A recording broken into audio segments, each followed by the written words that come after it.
People used to tell me I think too much. My ex-wife said it constantly. Marcus, you're analyzing everything again. Just feel something for once.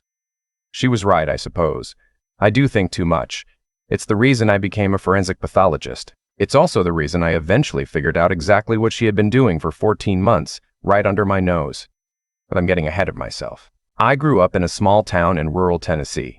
The kind of place where everyone knows which families go to which church, and the biggest weekly event is the Friday night high school football game.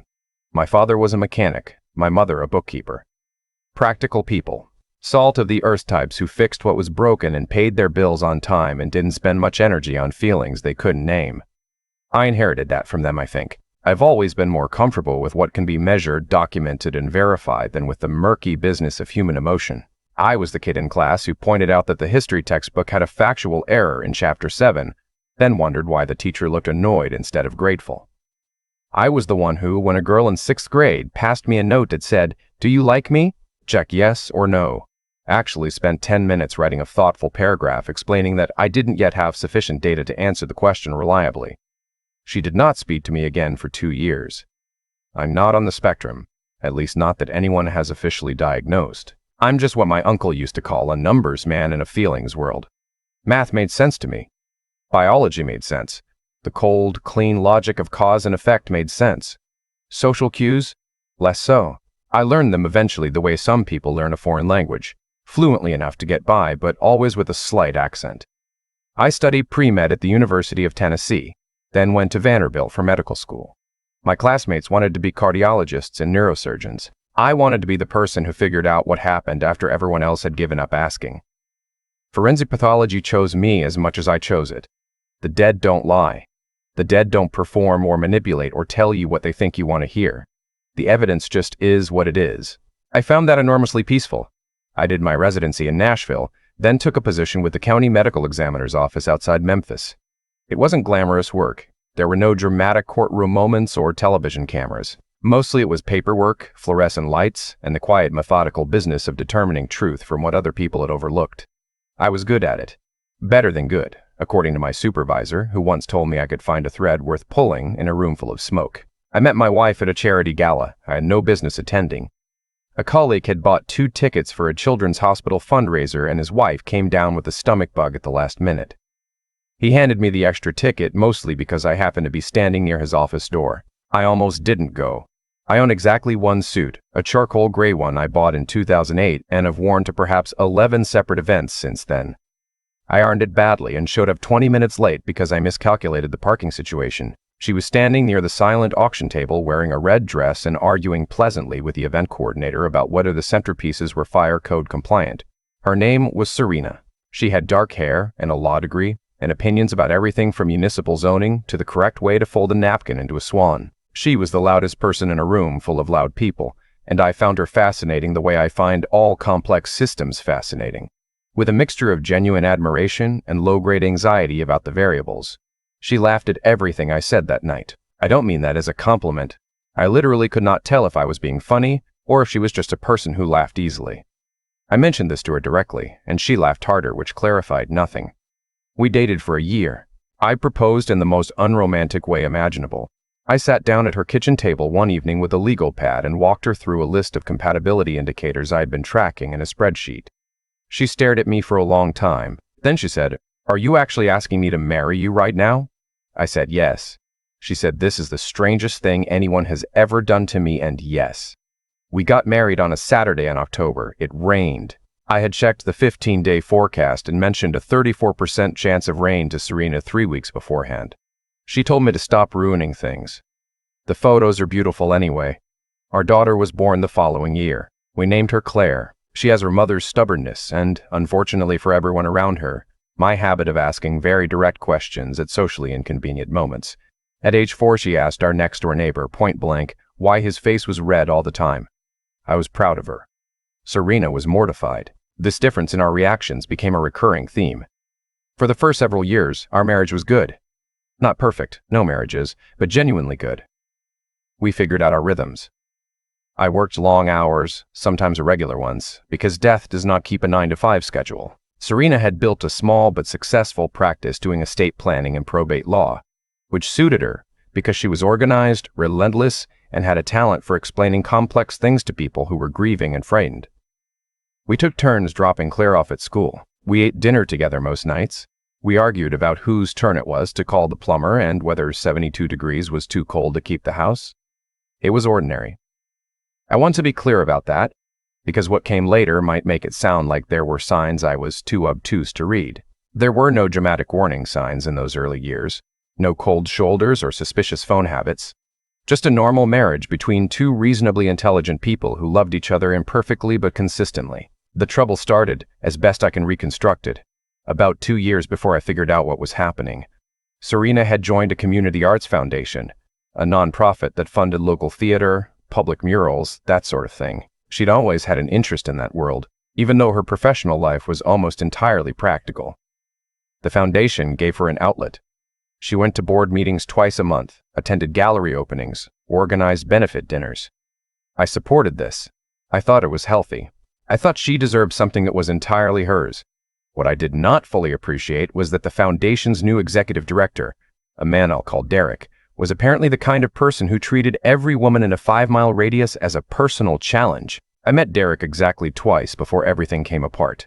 Both times, he shook my hand with the particular enthusiasm of someone who is performing warmth rather than feeling it, asked me questions about my work with the expression of a man trying not to visibly check his own reflection in a nearby window, and called Serena a real asset to the team while looking at her in a way that I registered as unusual but did not, at the time, classify correctly.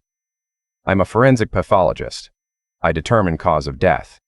I am trained to observe, to document, to notice what's inconsistent with the stated narrative. And still I missed it for over a year.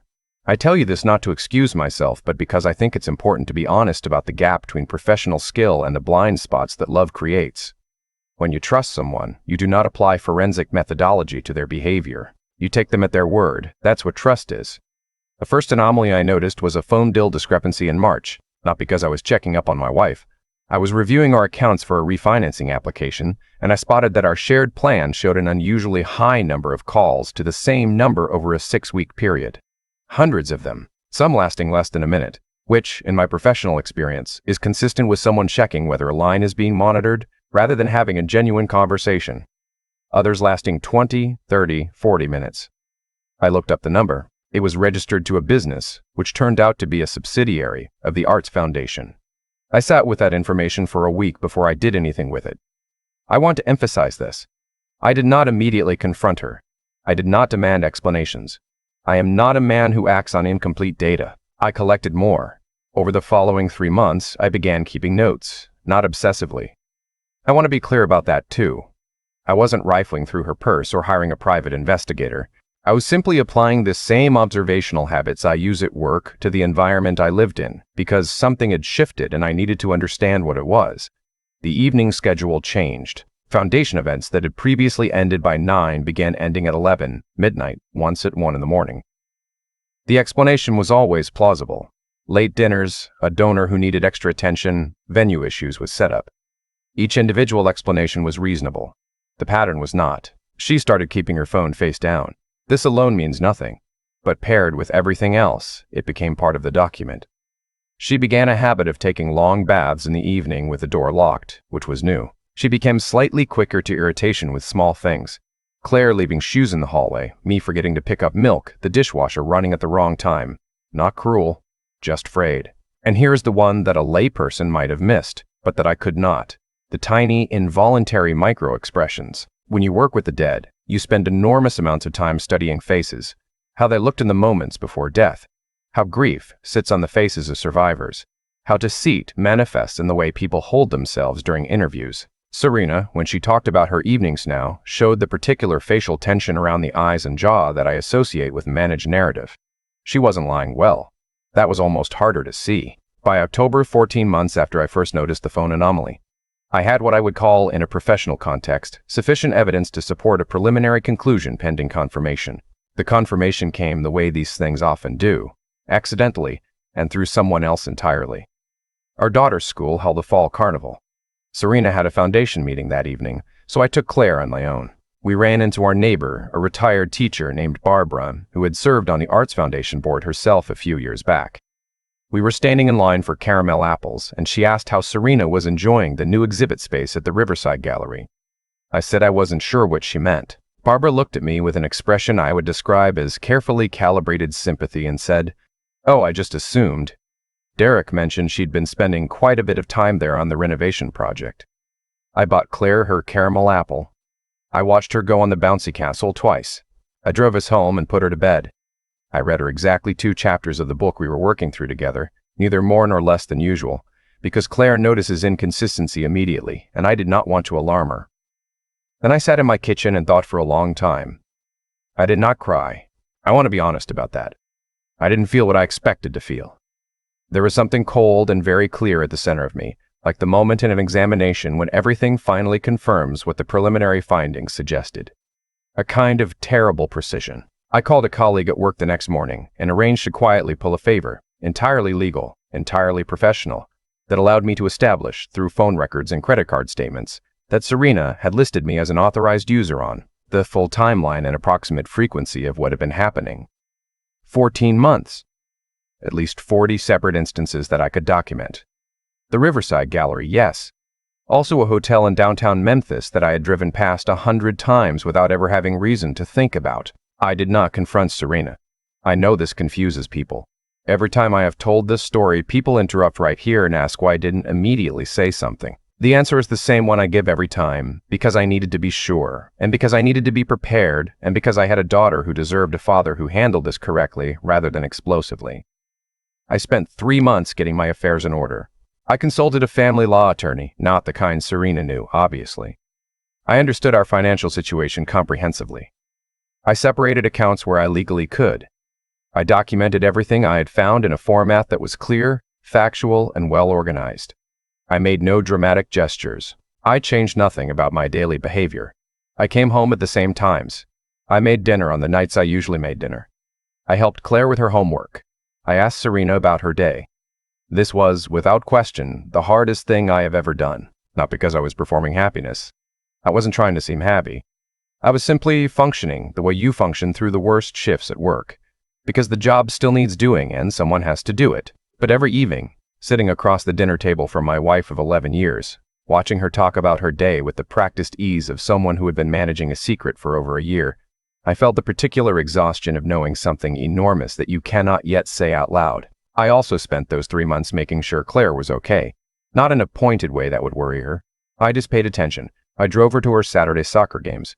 I let her teach me how to make a friendship bracelet, which I wore for 2 months because she asked me to. I read with her every night. Whatever else was about to change, I needed her to have a stable foundation under her feet before the ground shifted. I served Serena with divorce papers on a Tuesday in February. She came home from work to find me sitting at the kitchen table with a coffee and a folder. I had arranged for Claire to be at my parents' house for the evening. I had told my mother only that Serena and I needed some time to discuss something serious, which was enough for my mother, who is not a woman who asks for more information than she needs. Serena sat down.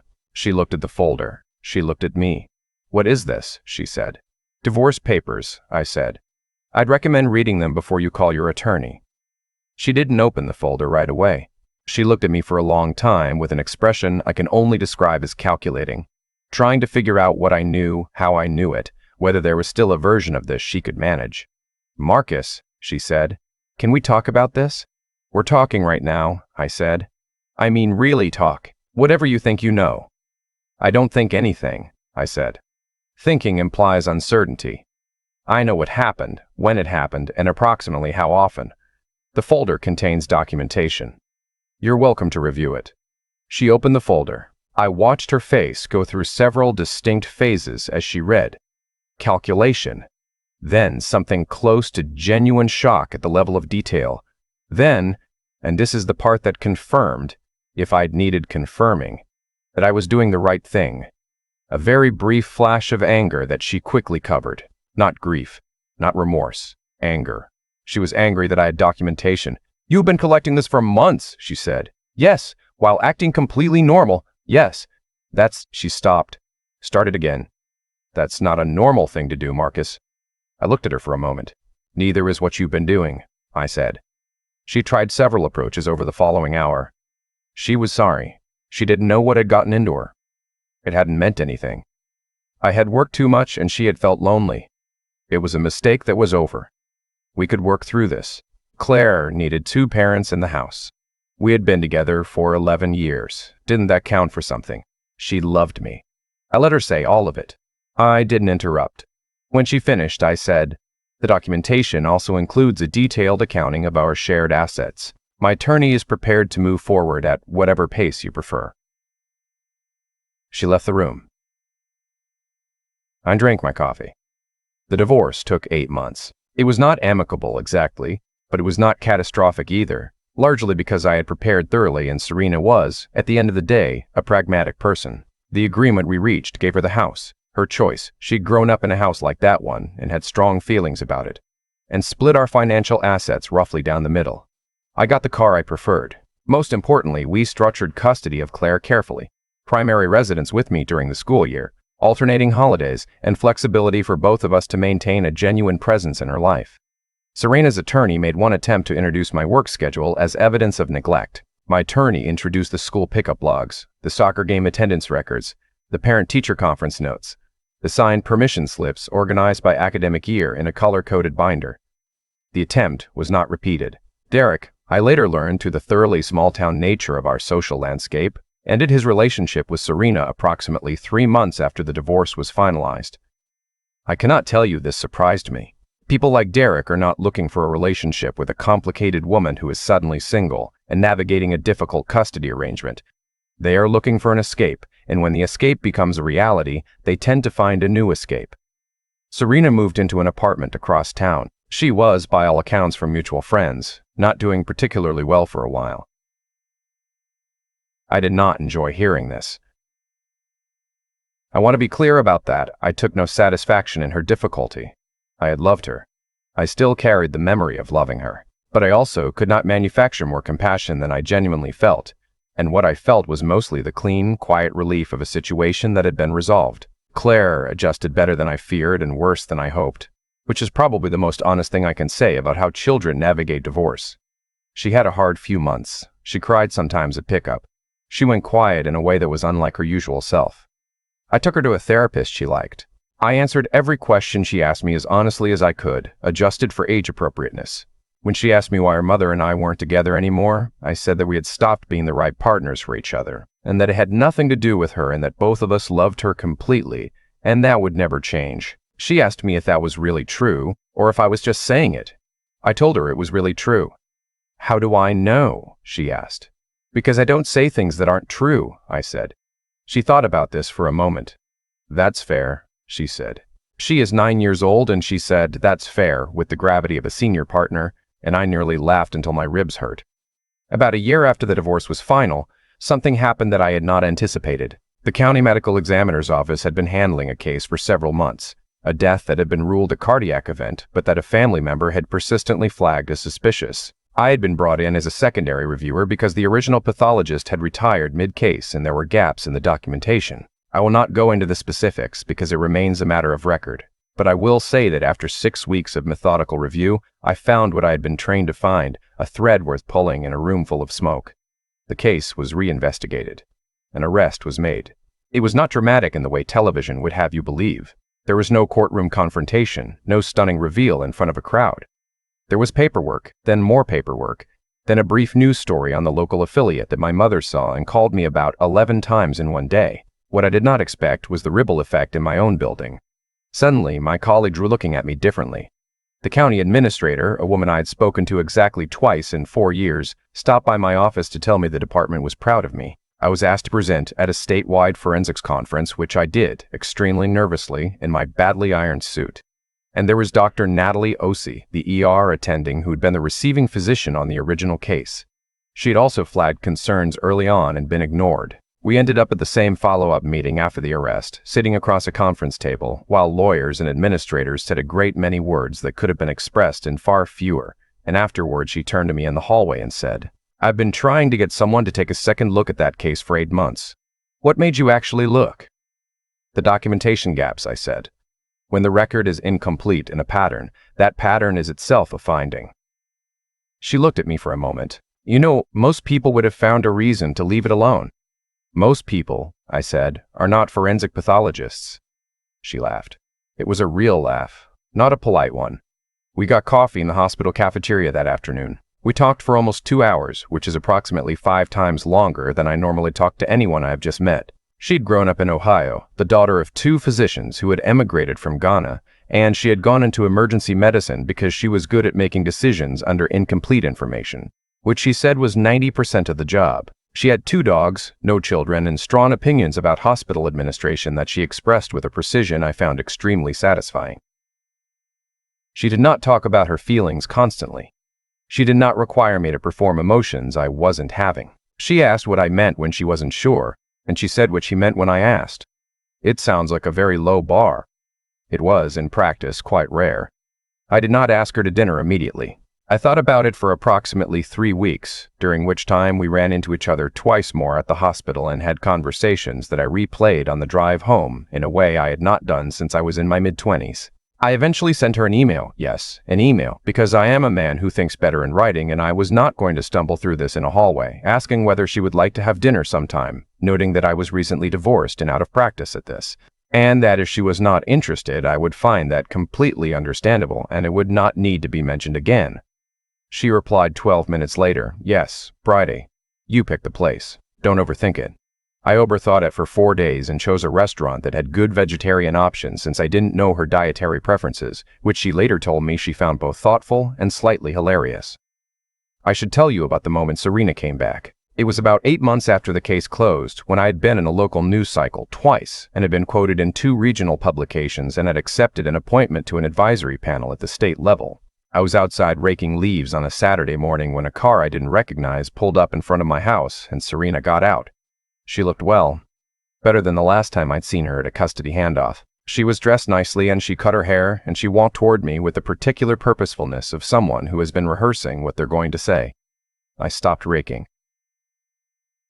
I know I should have called, she said. You have my number, I said. She said she'd been doing a lot of thinking. She said she'd been in therapy and had come to understand things about herself and about what she had thrown away. She said she thought we could be a family again. She said Claire needed that. She said she missed me. I held the rake. I thought about how to say what I needed to say without being cruel, because she is the mother of my daughter and nothing would ever change that, and cruelty for its own sake has never been my way. I hear you, I said. I think it's genuinely good that you've been doing that work on yourself. I mean that. Then. But I don't want what you're describing, I said. I built a life that works. Claire is stable and happy. I'm in a relationship with someone who is good for me and for her. What you're asking me to undo is not something I'm willing to undo. She stood there. The leaves blew around a little. You've been seeing someone. Yes. Who? That's not really relevant to what you came here to ask, I said. She was quiet for a moment. Then she said, I thought you'd still be, and stopped. Still be what? I asked. She didn't answer, which told me everything the question had been really asking. She had thought I'd still be waiting. She had thought, not consciously perhaps, but in the way people think things without admitting they think them, that I would still be available when she was ready. I hope things continue to go well for you, I said. Claire is lucky to have a mother who is doing the work. That genuinely matters. She left.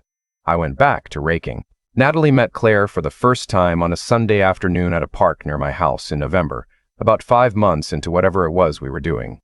I had told Claire only that I had a friend I wanted her to meet. Claire, who is her mother's daughter in the sense of never accepting information she considers insufficient, had asked approximately 14 follow-up questions, the last of which was, "Is she your girlfriend?" I said yes. Claire said, "Okay, but I'm going to need to form my own opinion." She formed her opinion over the course of about 45 minutes on the swings, and then a hot chocolate at the coffee shop down the street from the park. The determining factor, I later learned, was that Natalie had answered every single one of Claire's questions directly and without condescension, including the one about whether she had ever performed surgery and the one about whether she thought dogs were smarter than cats. Claire told me on the drive home that she liked her. Then she looked out the window for a while and said, "She's different from Mom." "Yes," I said. "Different how you are different," she said. I thought about this. "Maybe a little," I said. Claire nodded, satisfied. "That makes sense," she said, and went back to looking out the window. I have been asked, over the years since, whether I regret how long I waited, whether I should have confronted Serena the moment I found that phone anomaly, saved myself 14 months of living inside a slowly collapsing structure. I understand the question. I don't have a simple answer. What I know is this. I handled it in the only way I knew how to handle it, which was methodically and with as much fairness to everyone involved, including my daughter, as I could manage. Was it painful to wait? Yes, genuinely, privately, deeply painful in ways I did not show and mostly did not speak about. Was it the right thing to do? I believe so. I believe it because Claire is okay. I believe it because I stood in that kitchen with a folder of documentation and spoke the truth without rage. And afterward I felt, for the first time in over a year, like myself. The dead don't lie, and neither do I. It turns out that was the most important thing in my life, long before I ever worked a case. I still wear the friendship bracelet, by the way. Claire made me a new one last spring. Purple and yellow, her current favorite colors. I wear it on my right wrist, where it is visible but doesn't interfere with my work. A few of my colleagues have commented on it. I tell them my daughter made it. That answer, for once, requires no elaboration at all.